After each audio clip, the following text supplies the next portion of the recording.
Hello my friends, welcome again to Real Deal Politics. Today we're going to take a look at the big picture on communism.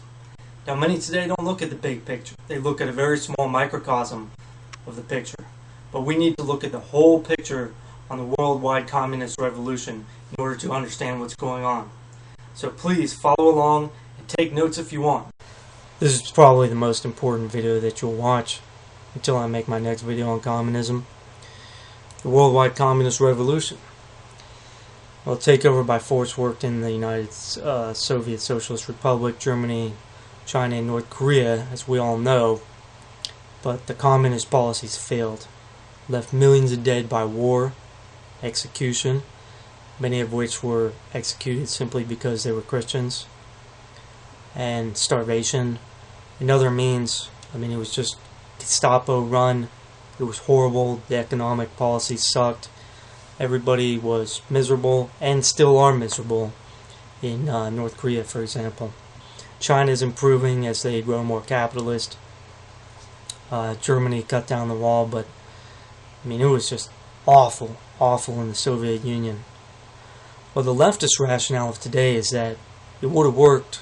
Marxism would work, except the wrong people were in charge. And the realization throughout all this was that perhaps takeover by force is not necessary or not even the right thing to do. So you can change minds from within a country for a non-violent revolution. So to do this, you have to brainwash and indoctrinate people. There's three main avenues to do this: schools, the mass media, and community organization. And once you do this from within a country, you don't have to have any violence, but children can then grow up as indoctrinated communists and act and vote in this manner. Let's look at how the WCR has worked in the United States. Well, it came about 100 years ago. In the 1930s, it got a big boost by Saul Alinsky, who founded the community organization movement. His mantra was change, which we've heard again and again, especially in the 2008 elections. Big surprise there. The 1960s, they got a huge boost as well. That was a big decade. Acorn succeeded the NWRO and took over as the official community organizers, including Obama. The Weather Underground bombings they had by Bill Ayers, who remains out of prison. Hollywood was taken over by communists. The mass TV media, including the news, taken over by communists, and the public schools were infiltrated by communists. So once you infiltrate all these avenues of information, then you can implement communism inside a country. So we end up with the news media, as aforementioned, the communist news media.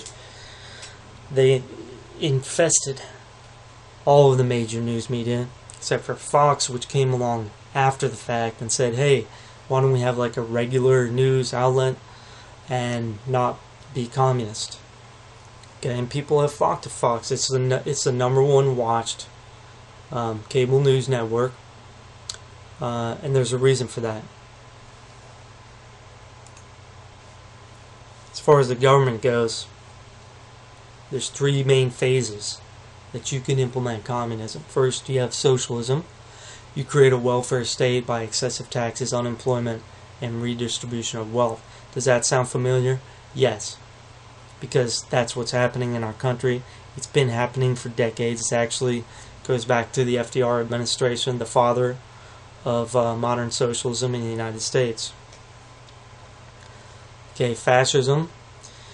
That's step number 2. Government takeover of private industry, i.e. General Motors. Does this sound familiar? Banks.